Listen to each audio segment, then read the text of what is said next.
Broadcast is now starting. All attendees are in listen-only mode.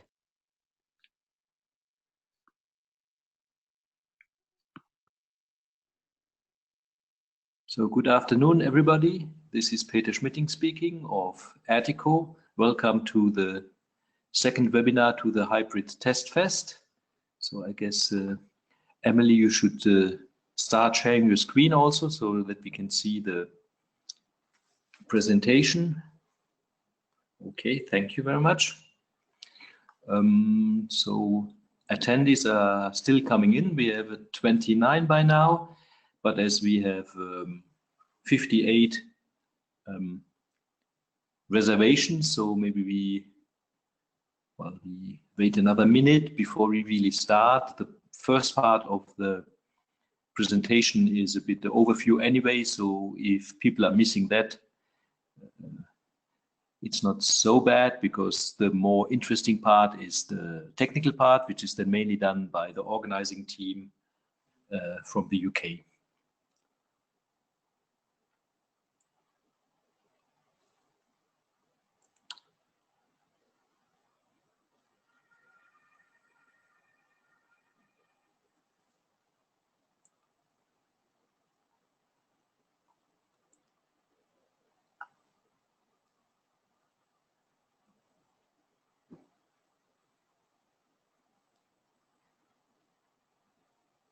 There's still people coming in.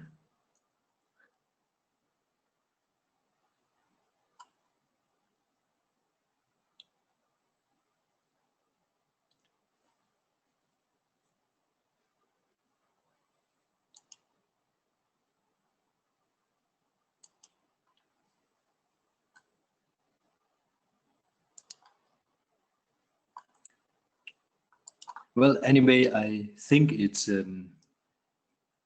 way 2 minutes past 2 o'clock, so let's say we'll start. To the ones that came in a bit late, welcome to the second webinar of the Hybrid TESTFEST of InterCor.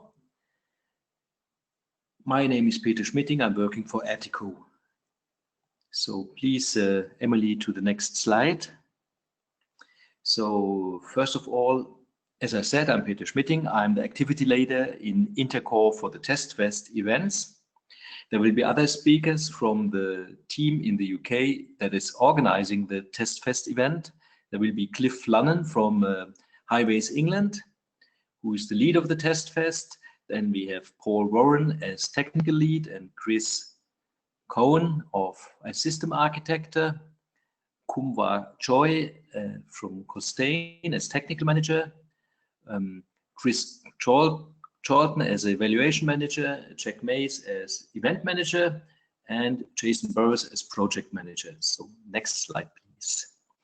Now some general words about this webinar. All the participants are muted during the presentation, because by the time now 43 attendees, it's difficult to lead this thing if everybody talks at the same time, but still you can ask questions. For that you have to go to this, in the webinar panel you have this question box, and there you can ask your questions in writing, and ideally you should refer to the slide number in your question, which is found at the right upper corner of each slide. And then me, the moderator, I will review your questions, and then at suitable times during the presentation, I will stop the presentation, read out your questions, and the other panelists will hopefully be able to fully respond to them. The whole webinar is recorded, and the recorded webinar, including the slides, will be put on the InterCor website, where you can later have a look at it for further reference, or point your colleagues to it to have a look at it. And from the questions, if they are really substantial or of interest for everybody, they will be captured and also posted together with the answers on the InterCor website. So next slide, please.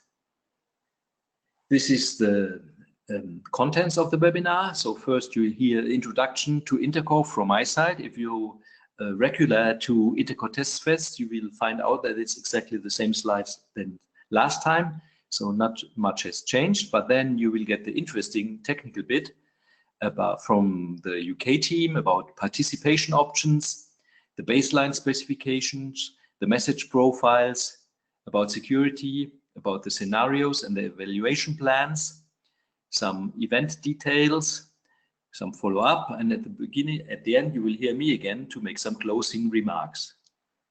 So next slide, please. And next slide.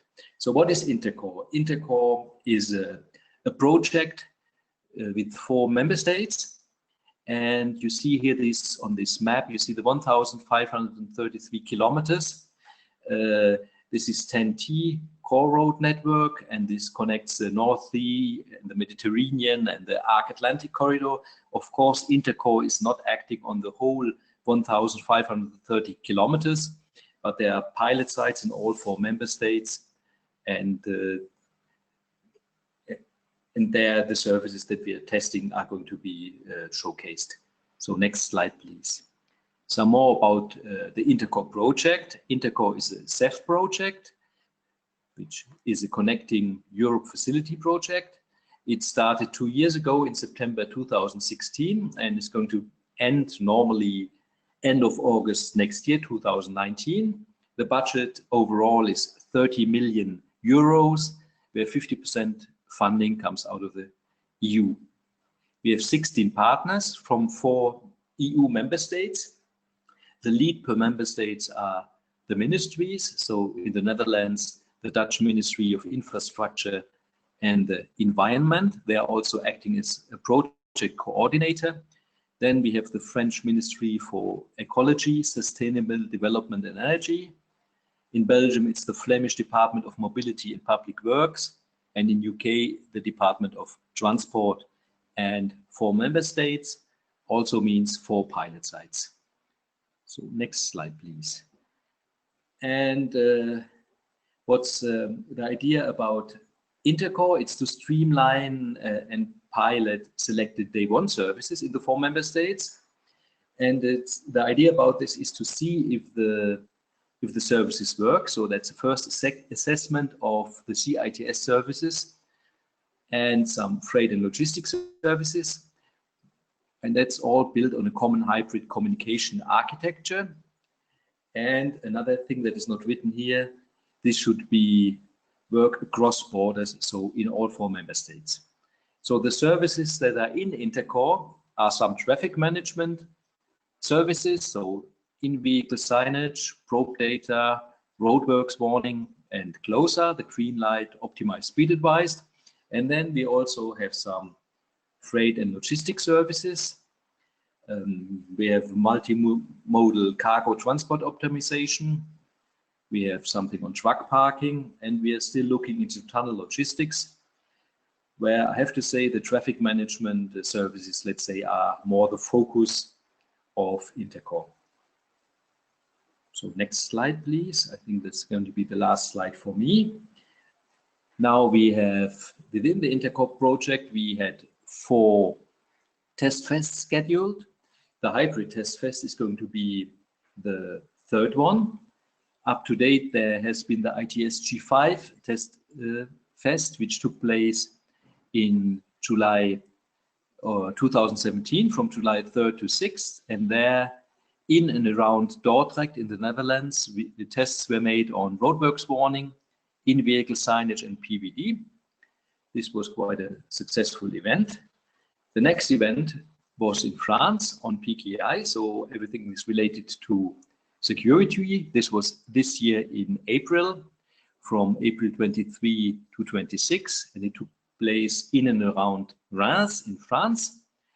And basically the same services were under test, but the difference to the event in Dordrecht was that also security certificates were used. Then in preparation to the hybrid TESTFEST, which is the one we are talking about, there was a pre-hybrid TESTFEST in Helmond on June 13 and 14 of this year, where Closer was tested on a small test stretch in Helmond. And the idea of this test was to see if the hybrid communication works in principle, so that ITS G5 and cellular information is received in a comparable way by the onboard units of the cars. And I think at the time we could prove that that works. And now the upcoming TESTFEST, the topic of this webinar, it's the hybrid TESTFEST in October 2018 in the United Kingdom, where we have the services Roadworks Warning, IVS, Probe Vehicle Data closer on October 8 to 11th. So it's not 12th, it's 11th. In the UK, you will hear more about the test sites, because there's more than one later in the slide set. And next year, there will be the final TESTFEST in Belgium. This will be in March 2019, and that will be a bit special event, because there will be 2 weeks where testing will take place not only in Belgium, but in selected test sites in France, Netherlands, and the UK. And then in the end, there will be a final event about 1 week in Belgium. I think it's in the week starting of 24th or so of March. But about that, you will hear more and have a look at the InterCor website. It will be updated all the time and they get more information. So I guess that's all from my side. So I will mute myself. And Emily, if you go to the next slide, please. Next on is Cliff, who is going to talk about the options for participation. So I will now retire for the moment and start looking if you have any questions. So Cliff, please go ahead. Good afternoon, everybody. Thank you very much for attending our webinar, our second webinar for TESTFEST. I only have one slide, and these are the options to be able to technically participate in the TESTFEST. So at a minimum, if you had a cellular capable onboard unit, we would require you to be able to subscribe to country A and to country B subscriptions. This is a country B that we will be developing, and we will be giving you the addresses for, so that you can subscribe to them prior to the event. You'd also need to be running a Gloser service, which will be run at our rural test site and in our London site as well. Roadworks Warning and IVS for the speed advisory and free text services that will be running for you. There is a possibility that if you had a cellular onboard unit, that you could actually also provide your own data and become your own country B as well. And that can be discussed further on. If anybody is interested in that, then please contact us, and we'll give you the information necessary for you to be able to participate in this way.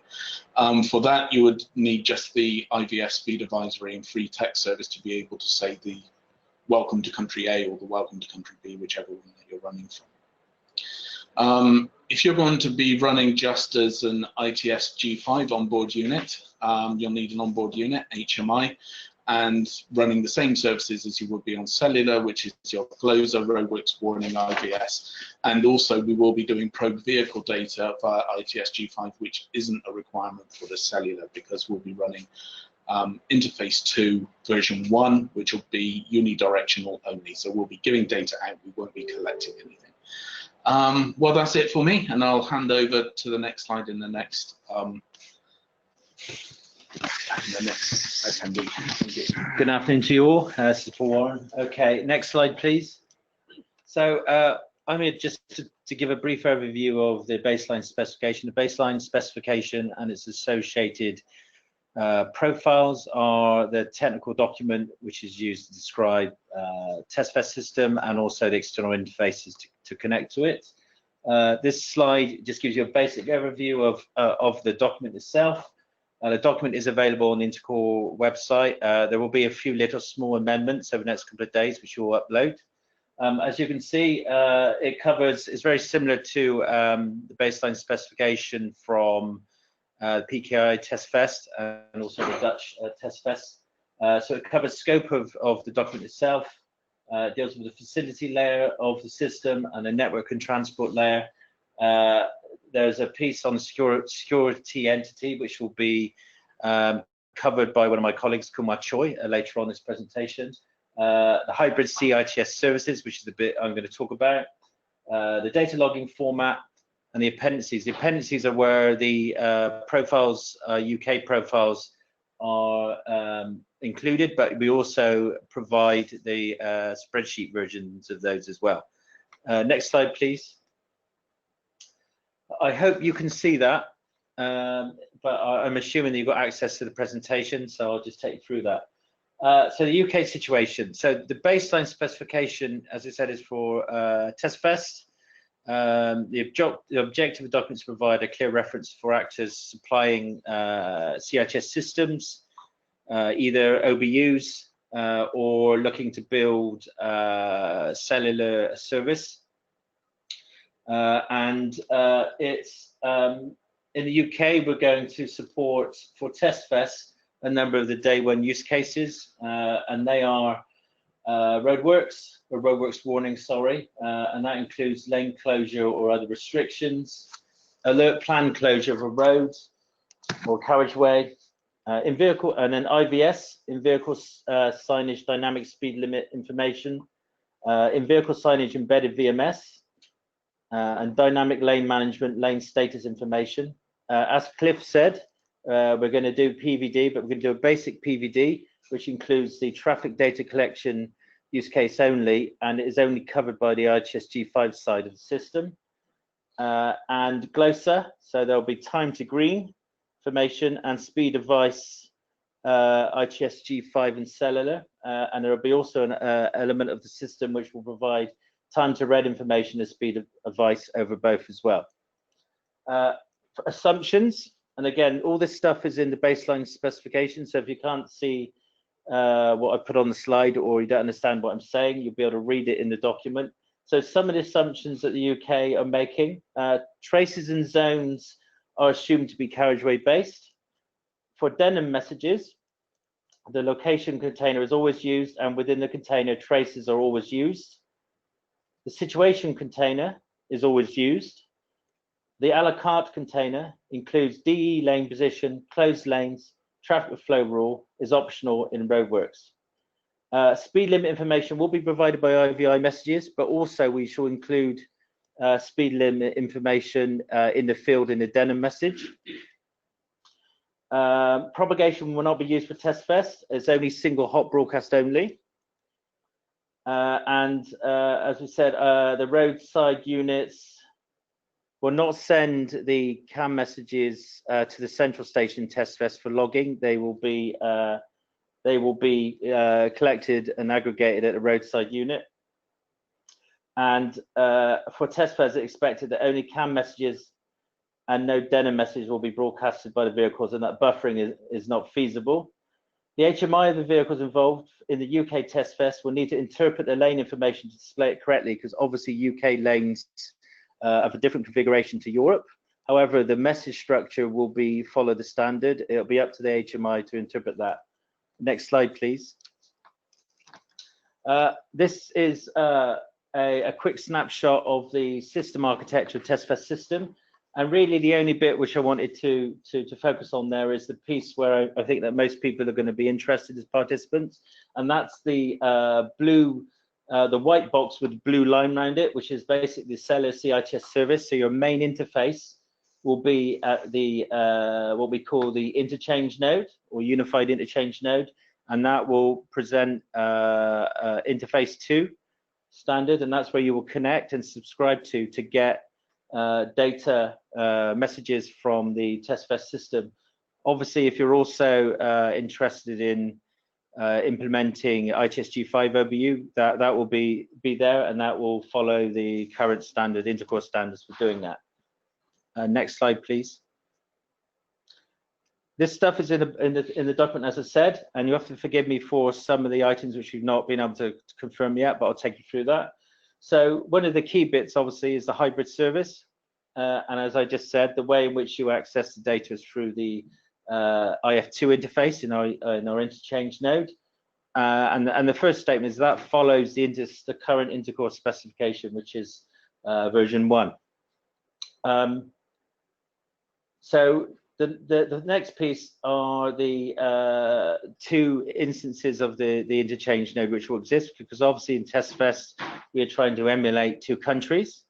So there'll be 2 instances of the interchange node. That will be the domain name there. The IP addresses will be confirmed once those addresses go live. Those addresses should go live over the next couple of weeks, and we'll be able to communicate with you what the earliest time is when you can access data from that. Next slide, please. So, as if you guys have already been able to look at IF2, you'll realize that IF2 is payload agnostic, i.e. it carries messages and you don't necessarily expose those when you transmit it through IF2, and it uses AMQP. So it's down to the CITS service, your implementation, to be able to capture that data and unpack that data and make sense of it. That's down on your side of things. And what we have done is we've conformed to the ETSI message standards and we've conformed to IF2. So as long as you follow that, you should be able to interpret those with obviously the support from our baseline specification. Next slide, please. So the UIA will be available over the internet, but we are only going to allow access to devices with known IP addresses which go through the security process, which we'll talk about later on in the webinar. So that means that you will have to have fixed IP addresses and they have to be known and checked before. And again, there's the email that you have to contact to kick that process off, or actually talk on the phone. Kumar Choi will speak more specifically about that later on, and there is a process you can follow to get access to it. Next slide, please. If you're au fait with AMQP, we've decided to use TLS encryption for that, and then also employ plain passwords through the encrypted link. Again, part of his cybersecurity process in joining the system. Next slide, please. As part of us trying to protect the operational integrity of the system, we've had to limit the number of connections that you can have. So there are 2 phases of this. So obviously in production, there's a limit of 2 connections per participant. And on the test system, if we make that available to you, there is more, 5. Next slide, please. There should be no surprises here. Well, maybe one surprise. So IF2 standard supports these 5 types of messages, but as Cliff said, we will not be relaying CAM messages through IF2 at this stage. That'll be at some point in the future. But through IF2, you'll be able to receive IVI messages, denim, SPAT and MAP messages related to the GLOSS service. Next slide, please. Okay, to help you understand the way that we deal with mapping, so that follows the IF2 specification. So it uses quad tree algorithms, and also in line with the specification, the events will be published at zoom level 18, which is 100 meter by 100 meter square. The quad keys will be added to the AMQP header, and based on the event location. Something which is specific to our implementation is that we will embed a unique identifier in the AMQP header, and this helps us aid tracing of logs or message propagation through the system. So part of our evaluation, which Chris Chorlton will talk about later on, that will aid us in basically measuring message propagation and enabling us to compare cellular service delivery versus ITSG5. So please log that, but you don't have to process that. So when you give us back your logs, we will be able to see that, and we will be able to work on those and carry out the analysis we need to carry out to complete the TESTFEST evaluation. And we anticipate that your onboard units will subscribe at higher zoom levels, and we expect that will be somewhere between 13 and 15 to enable to filter the relevant data based on the OBU's location. If you want, excuse me, another salient point is that our quad tree algorithm is based on the Bing implementation of quad tree. And also, if you need to, if you want to get kicked off, there's some sample code which is on GitHub, which was developed for the pre-TESTFEST, and you'll be able to use that, and that'll take you a fair way into implementing the interface. Next slide, please. Excuse me, drinking some water. Right, data logging. So, yeah, we do expect you to log data. And that data log will comply with the current InterCor communication logging format, which I believe is 0.7.7, version 0.7.7. So that's what we're going to expect back. And we can then take that and we can use that to do our analysis. And what we hope to do is on a day-to-day basis, there will be some basic summary data, but the actual detailed analysis will follow on from that. Next slide, please. Just kind of just said that. Okay, yeah. Only one bit. So at the end of each day, you'll be expected to hand over your data logs. We will provide you with memory drives or USB keys, whatever you want to call them, during the day. Before you start testing, and we'll expect them back and we'll hand them back the next day. Right, I'm going to hand over now to Chris Cowan, who's going to talk to you in more detail about the UK message profiles. Okay, thank you, Paul. This is Peter speaking. I just want to interrupt for a second because message profiles is a good topic, because I had a question from Tom de Munter of B-Mobile. He asks if any of the IF2 message examples for the in-vehicle signage and roadworks warning would be available, because he says his development would need them. Yeah, okay. And so maybe this is covered in your section of the presentation. Yeah, so I think we absolutely recognize that. So at the moment, we are developing our test scenarios, which we're going to run on TESTFEST, because the TESTFEST uses non-live data. So we've got pre-programmed scripts and messages. Those are being developed at the moment. In fact, today, where we are running denim tests, Roadworks virtual tests in the place to check some of the work we're doing there. So I believe it's not unreasonable that we would produce some example messages for the developers, which we will make available to help aid them through their development. And that'll be one of the best ways that we can help them. Probably in the next 2 to 3 weeks, I suspect. That should be available. Okay, because question is then when, and then the next 2 to 3 weeks. The next thing is that is too late. Well, yeah, well, I can appreciate that, but we'll try and do the best we can. What's important for us is that our development team are not distracted. And I know that doesn't help the participants in delivering what they've got to deliver. So we're mindful of that, and we can understand that. So we try and help as much as we can, but it has to be a balance of not distracting our team. So one of my jobs as one of the technical architects is I sit in the middle, so I can be the air gap, so I can get these questions and I can work with the development team and try to get some examples as early as possible to them. But it will still be within that time frame. Okay. And so immediately I got another question from Eric Könders, and he says, what about examples of map and SPAT messages?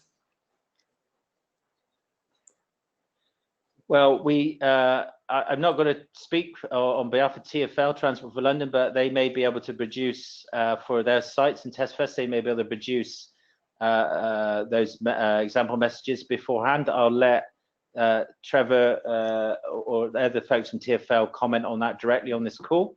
From the Highways England point of view, there is only one site, which is actually in Kent County Council. I will take an action to find out when those messages will be available, an example, but I can't answer that specifically at this point. Okay, so that's it for the moment. So let's go ahead. Sorry for interrupting. No worries. Mr. Cowan. Hi, Paul. Thanks for that. So, guys, yeah, I'm just going to take you through the message profiles from a UK perspective and just sort of pick out a few key points. And as has previously been mentioned, the details for this are in an Excel file and also in the baseline specification in the appendix. So, and in section 3 of the baseline specification, which talks about the facilities layer. So you'll be able to get more detail in those locations. So I'll just take you a brief overview. So we're providing profiles for the IVI, denim and CAM messages. In terms of GLOSA, SPAT and MAP messages, the implementation is identical to those used by the Dutch at the pre-TESTFEST event in June 2018. So we don't expect any changes on that, except, and the only thing I would say is things to do with country codes and station IDs. But the values within the actual SPAT and MAP messages, main containers will be the same. In terms of the profiles document that's being made available on the InterCor website, there's a little bit of deciphering what the colours and values mean, but fundamentally anything in bold is mandatory in the standard. Anything underlined is where a choice you can make in the standard, and we've highlighted which choice has been made. Italics are those that are what we've classed as profile or optional in the standard, but we've chosen to use. Everything highlighted in dark pink is used, everything in light pink is not used. So that's just to help in terms of the deciphering what's been provided. Next slide, please. Just a brief overview. This is kind of just what it looks like when you actually get to that section. So there's basically going to be a spreadsheet, which is the breakdown of the each field and what value is going to be provided in the field, or if it's going to be set by the application. There is some test data that we're currently knocking up in XML format that's obviously shown there below as well. Next slide, please. So key points on the IVI message. In terms of the messages and how they're modeled on a per carriageway, per gantry basis. So the reference point will be the center of a gantry on a carriageway. This is to align us with the way that typically things are seen and viewed on the road anyway. So you would expect to see information on a gantry by gantry basis. This also applies to the virtual gantries that have been set up for the evaluation. And Chris Chorlton will talk more about those. In terms of the messages that we're going to use in terms of the triggers, you're going to see new and update status messages. They're the main focus of what we're going to use. In terms of the timeout and how that occurs, that will be basically when the valid to time is reached. So updates not received, which are updating that valid to time, will result in the message being switched off the sign when and no longer being displayed when that valid to time is reached. In terms of the messages themselves, they contain obviously multiple roadside codes for the different signals across each lane, and you can also get the extra text field as well, which would expect to be filled in, and that would be also provided either with the roadside codes that are default to blank, or actually roadside codes that are actual values. So you would see both of those. The extra text is where you're going to see the message sign text for welcome to country A, welcome to country B. So that's what's on the message signs. The actual roadside codes are what is shown on the lane signals. And I think I've said the last one. So next slide, please. In terms of the denim profile, so the key points here is we are going to use the event position history to describe the denim event location, so the linear location of the roadwork in our use case, or roadworks in our use case.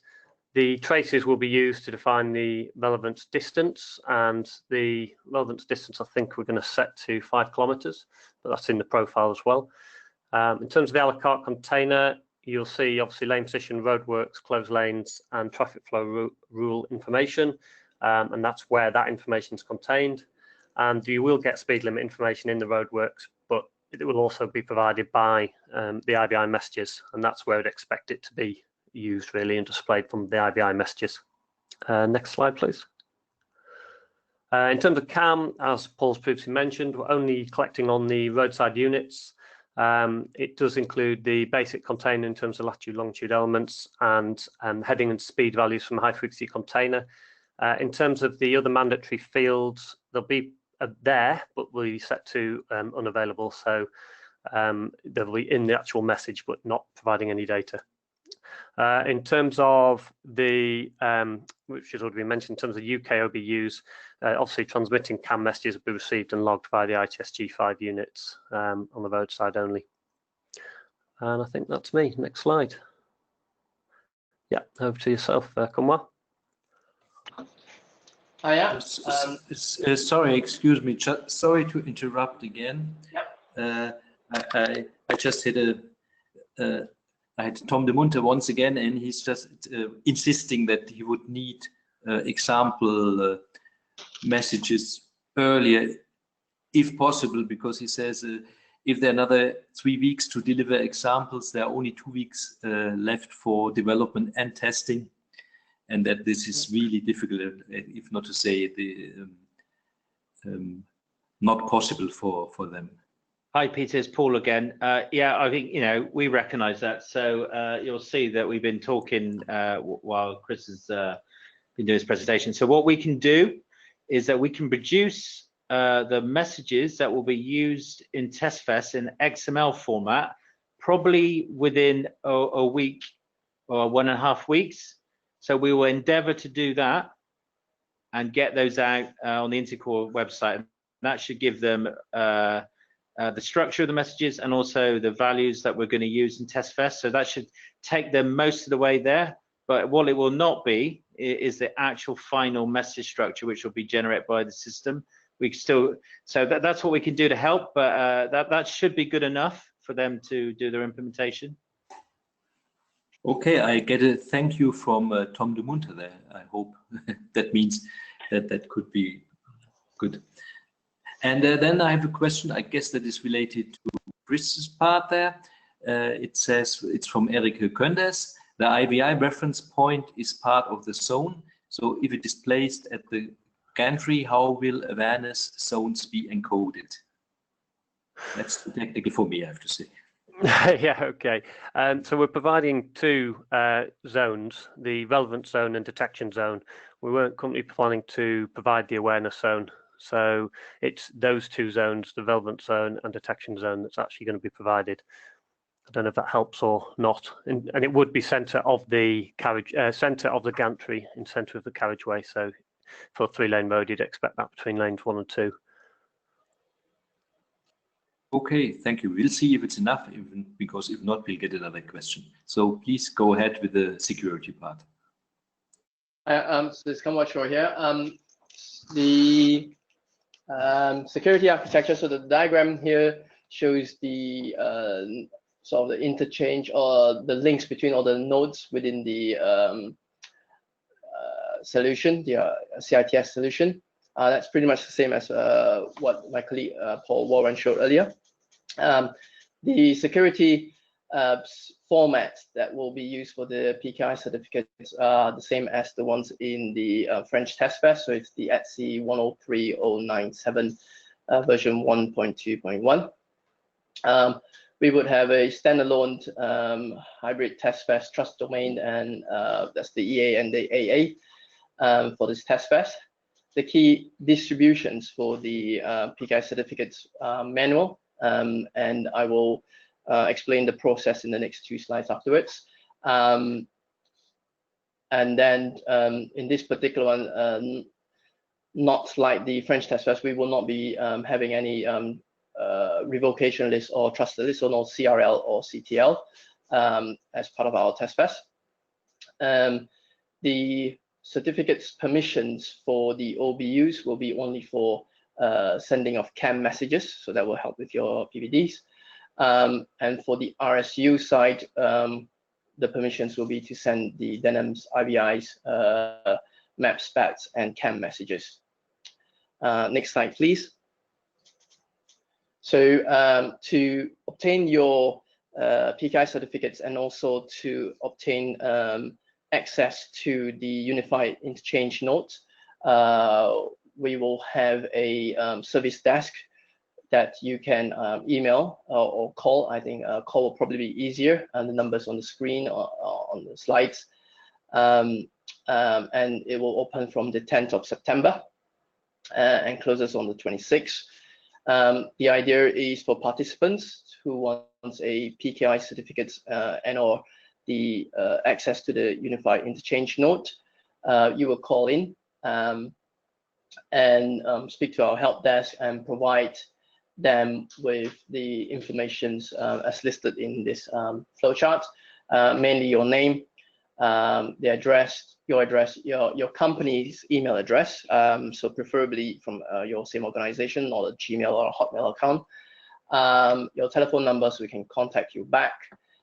It is important to make sure your contact number is the one that we will call back to give you the passphrase, so that number needs to be accessible to yourself. Your interest in TESTFEST, what's the purpose of your bid on the TESTFEST? Number of certificates if you need it. I think currently we say 2 per participants is what we envisage. If you needed more, we'll have to consider that.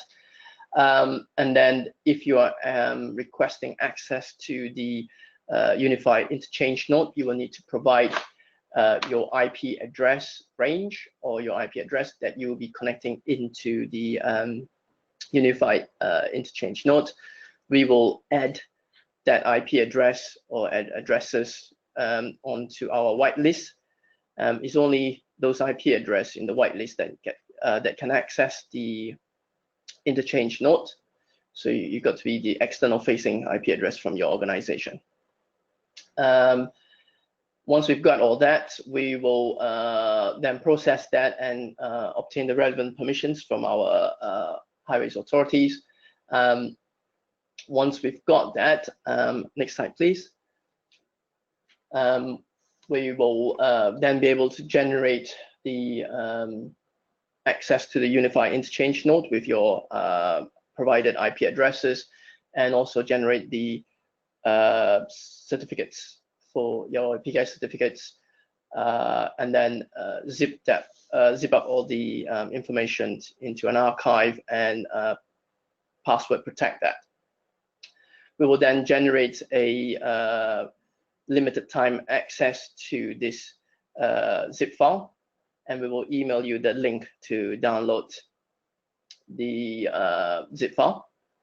Once you've got that zip file, if you unzip it, so it needs to be unzip utility that can support passwords. 7-zip or anything similar will be sufficient.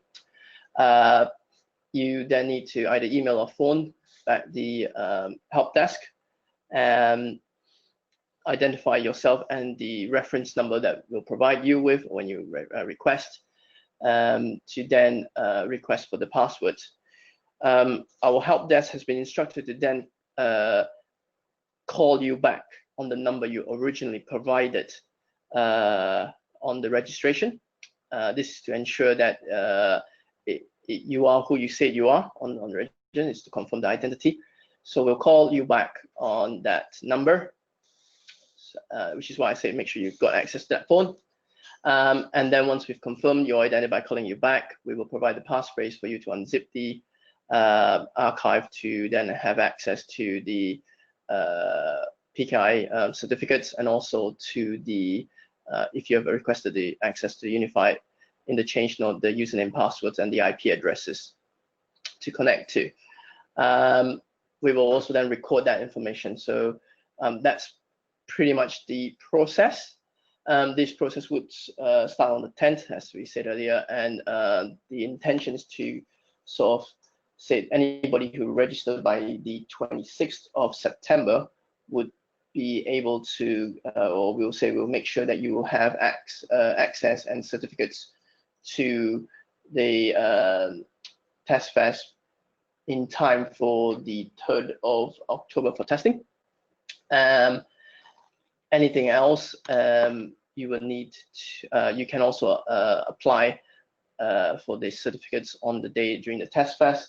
You just need to make sure you present yourself and identify yourself to the approver. And then the rest of the background process is pretty much the same.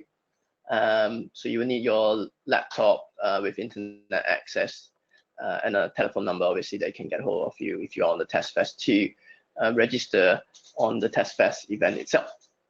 I think that's basically it. Thank you. Next slide, please. Kumwa, this is Peter again. There's was one question on slide 32, and it's about the graphic on there. The question is, will both the RSUs and the OBUs be under the same AA, or will there be an AA for the RSUs and an AA for the OBUs? Same. It's the same. Can you, hello? Yep. Yes. What was the answer? The same is the same for both. Under the same AA for RSUs and OBUs. Yeah. Okay. Good. Thank you.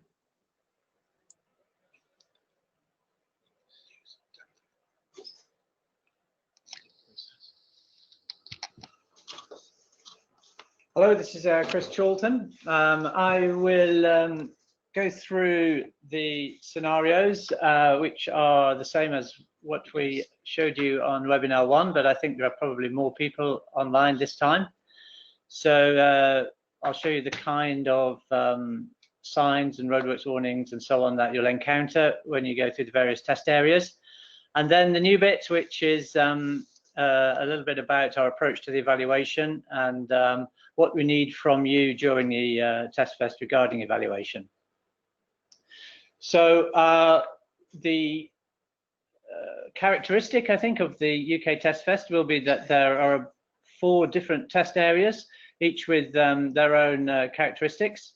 The first one up there on the slide now, which is called Motorway Sub-Test Site 1, is actually the hybrid test area. And in that area, we have equipped it with ITS G5 along the roadside for a stretch of around about 4.5 kilometers between 2 junctions on the M2. And also, of course, it's served by the cellular service. And so here we'll be able to test the relative performance of the 2 methods of transmission. As you travel up from the test center, these kind of stick diagrams give you a good idea of the route to the test area, but we supplement that with other maps and so on to help you through, which are all on the scenario information document, which is part of the evaluation plan. So what will happen here is that you'll come from the test center and you'll drive north and you'll encounter speed limits, which, as Chris Cowan said, we've kind of mapped everything as if it would be on a virtual gantry in the same position as a gantry which actually exists on the motorway. So as you drive under the first gantry, you should get an indication in the vehicle of a speed limit. There are 3 gantries over which that speed limit will apply, and then the last gantry will get a national speed limit sign set, and that will obviously clear the speed on your OBUs. You'll then turn around at the next junction and come south, and this will be the area that we'll use for roadworks warning. So in parallel, you'll get an advance warning of the roadworks in the position that's noted there on the map, and at the same time, the types of lead-in signals that you would expect if the roadworks was protected by gantry signs on a UK motorway. So that is a speed limit first of all, and then a speed limit with a keep right sign. Looking at that, it looks like it's the wrong way, but it's supposed to be driving from the other side, from the north to the south. And then just before the roadworks, 50-mile-an-hour speed limits in 3 lanes, and a red X in the lane where the roadworks is.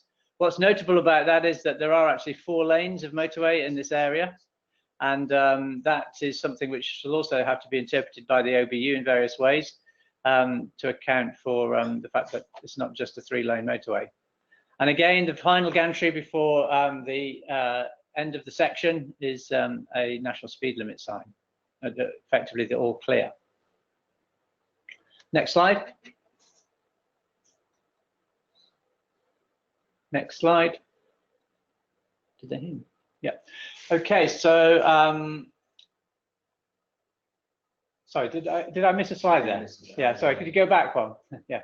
So the one there that we're calling motorway sub test site 2 is characterized by being the area where we're going to test cross-boundary style of hybrid. So here, as you come out of the test center, you will drive south down the M2, and you will encounter no signs in country A until you get to the border. And then the first gantry inside the country B, we will set a 60-mile-an-hour limit, and that will last for one length of about 1 kilometer, and then set the national speed limit before we turn around and come back north. And once again, as we enter the motorway going north, we'll encounter a speed limit of 60 again. So effectively, we've got a 60-mile-an-hour limit set throughout country B. What's interesting then is as you approach the border again, you will still have effectively the effect of the 60-mile-an-hour speed limit, which has been set by country B. And it will still apply as you cross the border. You'll get a welcome to country A, which obviously will be a message that will be transmitted from the country A servers, but also the all clear sign or the national speed limit sign will also be sent by the country A servers. So we kind of replicate here a collaboration between the two countries in terms of passing the speed limit across the border and knowing that it needs to be cleared. So it's, of course, with TESTFEST, it's all scripted and so on, but it gives some idea about how we might deal with that border situation. Next slide.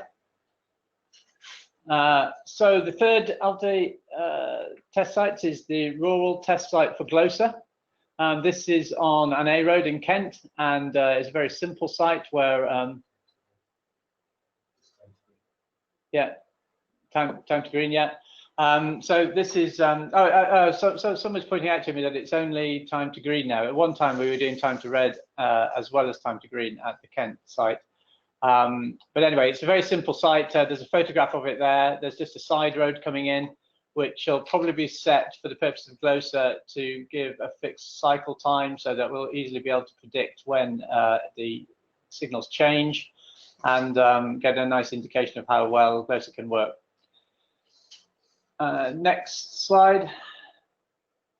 So then there's TfL's area where we're doing the urban Gloucester and also urban versions of IVS and Roadworks Warning.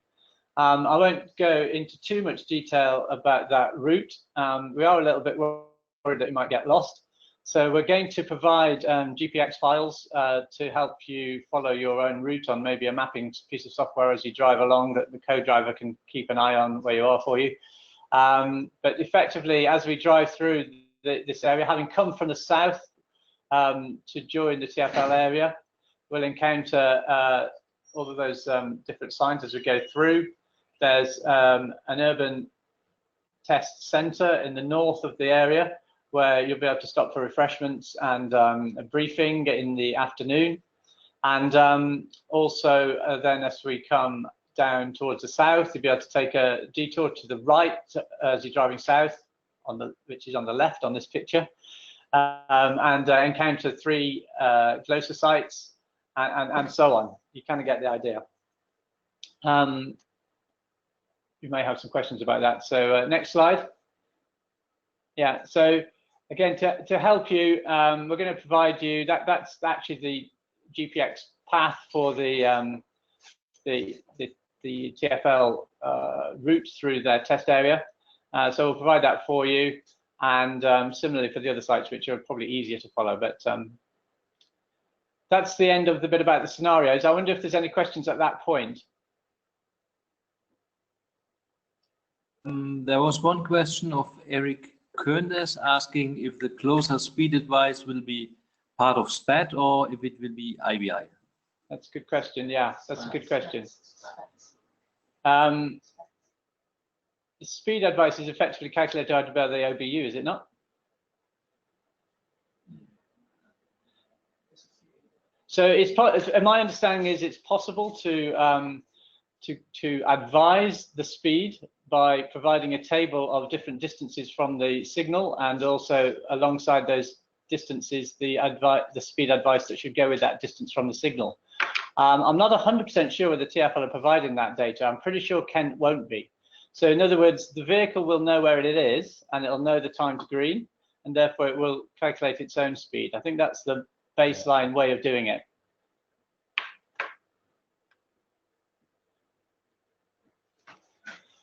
I don't know if that answers the question. Well, there was another remark then from Eric Köhners. He says the ISU can send a speed advice, can send a speed profile via SPAD. Yeah.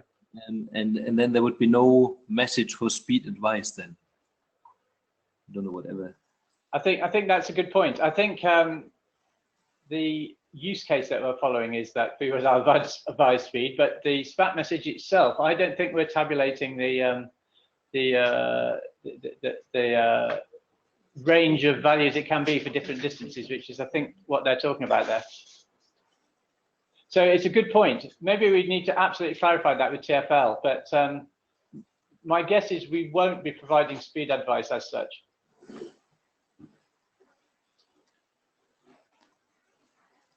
Well, Eric seems to be happy. He says, okay.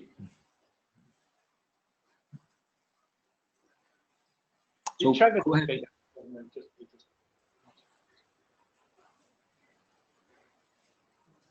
Yeah, please go. You can go ahead now. Yeah. Okay. So next slide. Yeah. Right. Okay. So let's talk a little bit about the evaluation plan. Our approach to this is to consider the issue effectively that we're transmitting the same message by two different communications paths, and so we're looking at it from the point of view of a kind of subset of the 7-layer model for communications. And so we will take some baseline measurements of the test areas, particularly the hybrid one, but also the TfL one, before or during or maybe even after the TESTFEST, so that we know what we're dealing with in terms of things like signal strength and signal to noise on both the cellular paths and the ITSG5 paths from the roadside out to the vehicle. So we'll have some idea about whether there might be areas where there is poor reception. This is also useful from the point of view of the physical layer as well, particularly on the ITSG5, where we've made a guess at the design for the ITSG5 area. And to be honest, we probably over-engineered it a little bit. There are quite a lot of RSUs. I think there are 10, I'm not sure if we're putting them all in, but certainly 8 or 9 RSUs are being deployed in this 4 to 5 kilometer stretch. So we pretty much blanketed it with Wi-Fi. But nevertheless, we want to know if that's very, very good signal quality all the way through. Similarly for the cellular, obviously it's well known that we might get gaps in cellular service, and that might be exacerbated in the urban areas by congestion at certain times of the day. So our evaluation plan includes various test methods to establish that baseline signal performance. And we then look at the network layer and consider the potential for the comms solution to be creating delay. So we've devised some tests for measuring loss of packets and the round trip delay to packets, again along the test route, and certainly in the case of the urban area along throughout the day as well, in case it varies through the day. Then really perhaps the important bit from the point of view of the participants is the messages themselves, and what we want to know there is whether or not the messages get through, whether we lose any messages, or particularly whether the messages take longer by the various routes and so on. So perhaps we could go to the next slide. Yeah, so I'll come back to a little bit about what the various messages the delay to various messages might look like. But in the meantime, in order to make measurements of relative performance of message deliveries, we need your data. And so it's very important that we are able to collect your your logs, and we would really like them to be in the logging format as well. The way we're going to do that is that we will hand out memory sticks at the beginning of each day, and you'll be able to, if you've got 2 or 3 cars, you'll be able to have 2 or 3 memory sticks, and we'll note who took which memory stick. And then at the end of the day, we'd like you to put them back in a post box so that we can collect them up and take the data off them, put them in the data repository that we've got prepared, and then hand them out again the next day. So we'll probably chase you for it to make sure you do this. We'll be, yeah, because it's obvious really, we can't do this without you. Next slide. Yeah, so all of this data will go into a data lake, which Costain have provided as part of the system. We'll manually upload those from the memory sticks. We'll obviously be thinking about a slightly different solution for maybe TESTFEST 4, where there'll be more participants, but at this stage, we'll do it manually, so we know what we've got. Just as an example of the sort of things we might be able to tell from this TESTFEST, if this is a mock-up, in fact, and it's a bit of a construction from some data that came from the Hellman test, but imagine if those if the blue dots on that slide are the cellular path, and the dark red at the bottom is the ITSG5, and the light red dots are maybe the path via interface 2 through country B or country C even. You can see that the deliveries may well vary a lot, and these types of traces will be able to help us understand what's going on and what works well and what doesn't.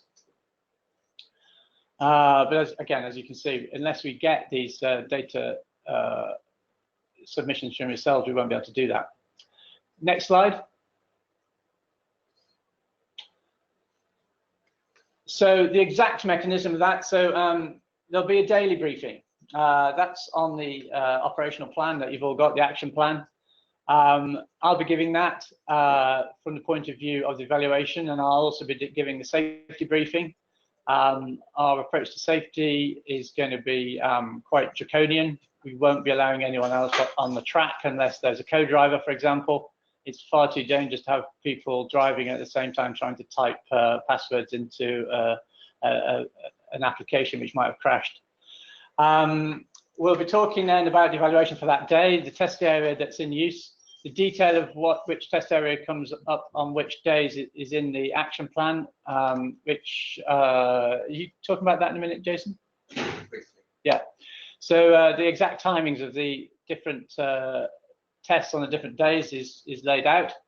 But as many people have already said today, these different ones are going to exist, closer, Roadworks Warning. We will be setting up an IVS variable speed limit scenario on the hybrid test site, which is quite interesting because we'll be sending a different message every minute so that we can see speeds changing, and we'll see then the effect of how rapidly the cellular and the ITSG5 pick up messages which are just newly updated. Within a 4 or 5 kilometer stretch of roadway, you might therefore see 2 or 3 speed changes as you drive through, which is quite interesting, we think.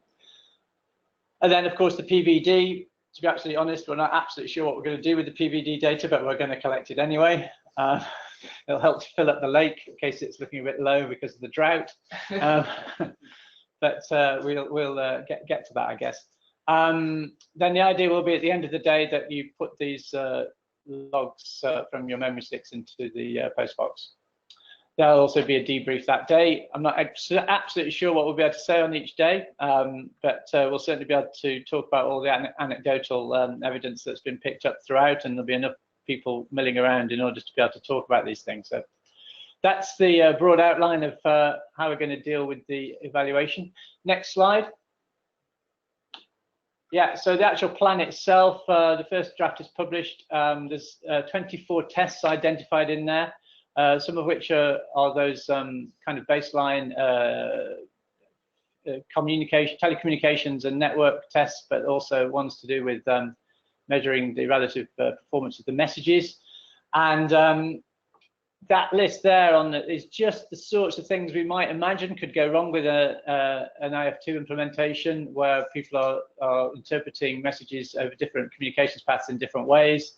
The area of interest, you know, can be measured more than one way, I suspect, by either using the quad tree or using the messages and that sort of thing. The speed and frequency of subscriptions might vary between the different implementations of cellular service.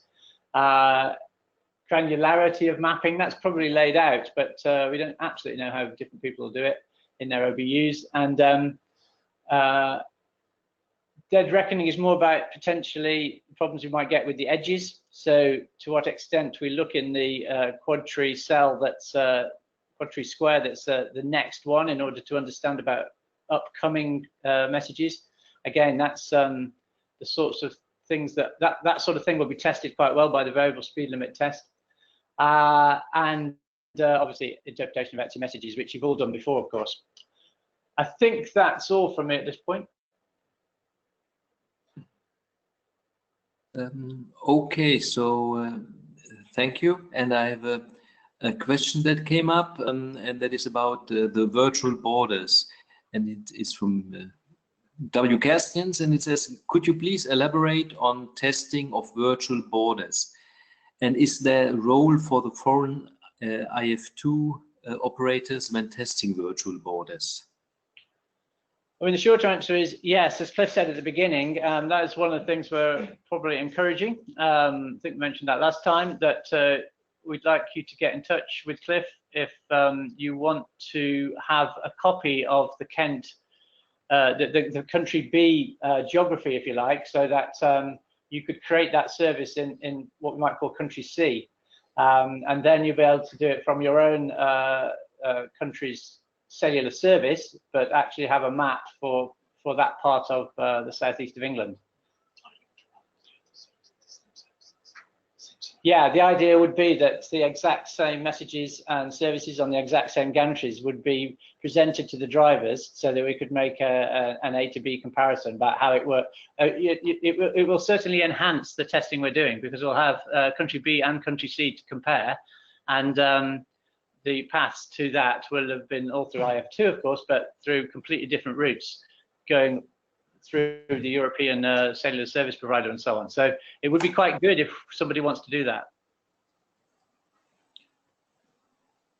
So I guess the best would be then that people get in contact with you about the arrangement that would be needed for such things. I think the request is to contact Cliff as the Housing England representative. Okay, good. Thank you for that answer. Please go ahead.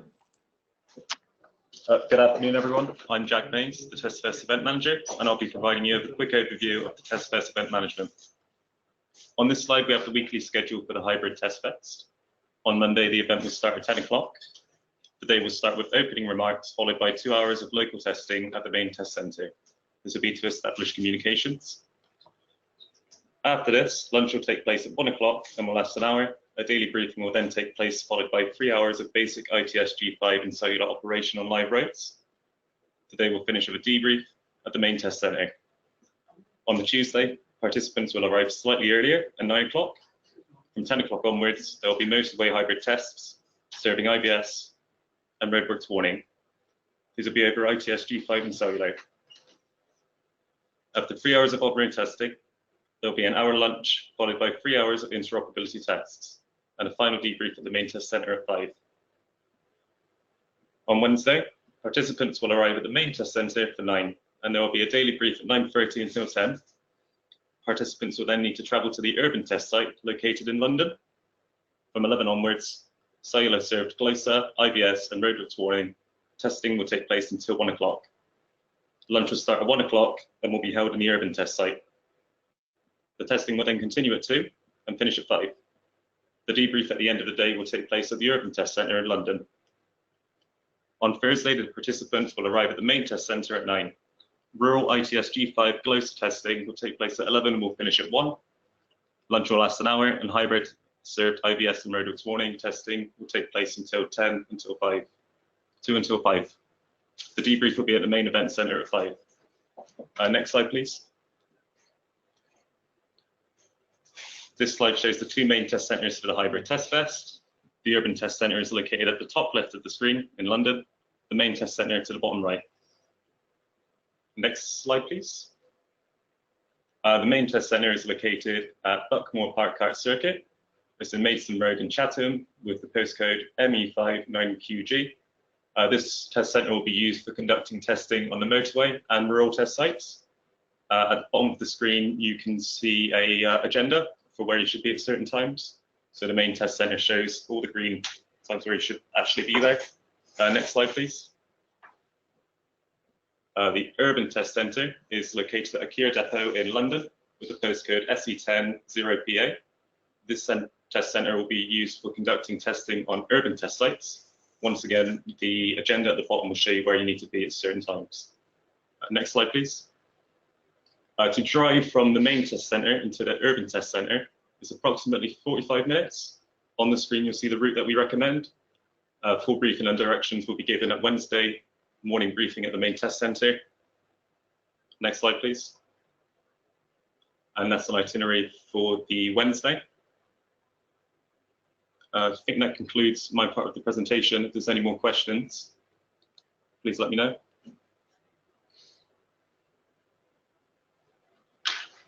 There's no questions so far, so Jason can continue. Thank you. Next slide, please. So really just to sum up what's been discussed, all the details available on the InterCor website under the following documents: the action plan, the baseline spec, scenario plan, the evaluation plan, and the profiles. As Paul mentioned, there will be some minor amendments to the message profiles, potentially the baseline spec, just the message profiles. No, it's just updating it. If you change them slightly, just change the words.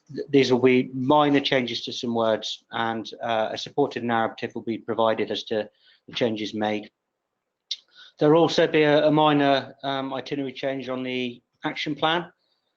Again, we will any changes we make to any of the documentation will provide a running commentary. Go to the next slide, please. So key dates following on from earlier slides. The certification process is open from the 10th of September for the issue of PKI certs and for LTE connection. We'll also be able to give you system access up to the network layer from the 10th of September. Full remote testing will be available from the 3rd of October. This is following our SAT testing, which is a dry run of all the scenarios which will be undertaken by UK partners from the 1st to the 3rd.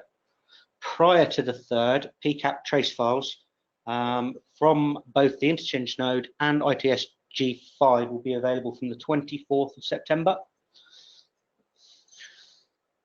The 8th of October is a testing day, and that's local to the main test centre. The official scenarios will be on the Tuesday, as Jack's just explained, and Thursday for motorway and rural sites, and on the Wednesday for the urban sites in London, TFL testing.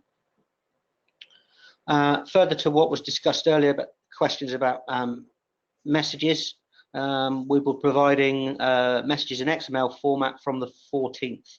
These will be available on the InterCor website. Next slide, please. So, general admin, registration has now been extended to the 21st. Tickets will be issued via Eventbrite on the 24th. And there's a list of contacts there for the relevant aspects of the TESTFEST. The specific telephone numbers and email addresses are all available on the action plan, which is again on the InterCor website. And that's me, thank you.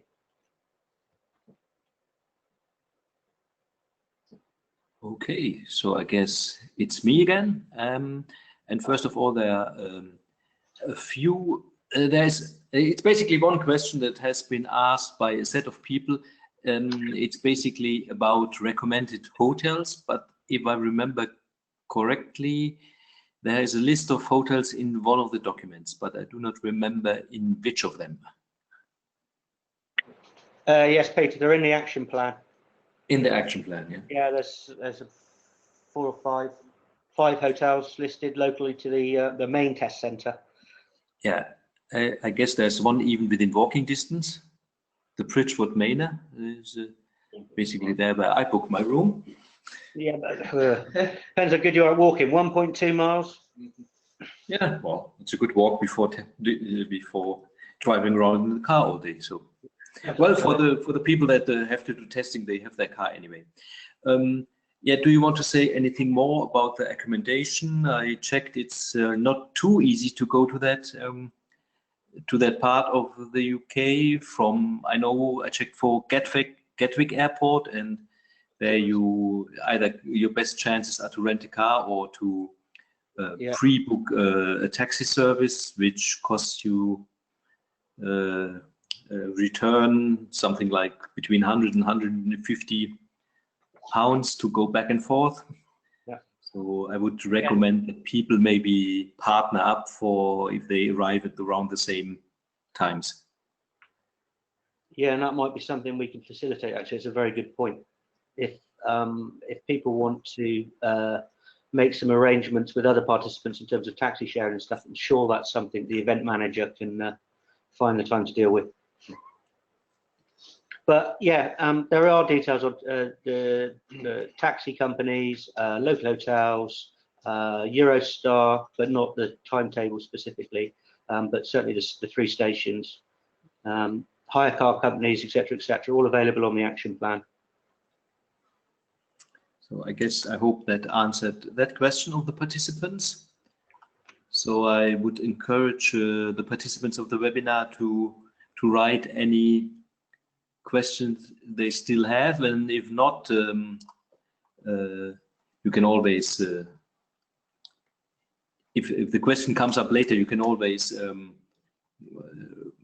send an email later. So if you, Emily, maybe if you go to the last slide, because there you see again the contact points. You just, if you have any further questions, send questions to me and to Clifford in parallel, and there you also see, just for information again, the website of the InterCor project, and there you see all the documents that have been mentioned during this call. So I don't see any new questions, so everybody is probably stunned into a silence. So, but as I said, it's no problem. We will answer all questions that come in later via email. Just send them to me and I distribute them. So if there are no further questions, first of all, I want to thank all the panelists for preparing the slides, which were very informative, at least which I think, and there were not so many questions asked, so that means all the information was already there.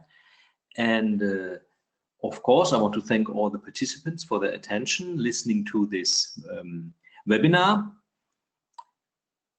Still no new questions, so I assume we can close the webinar. Thank you all for your attention. Thank the panelists once again for their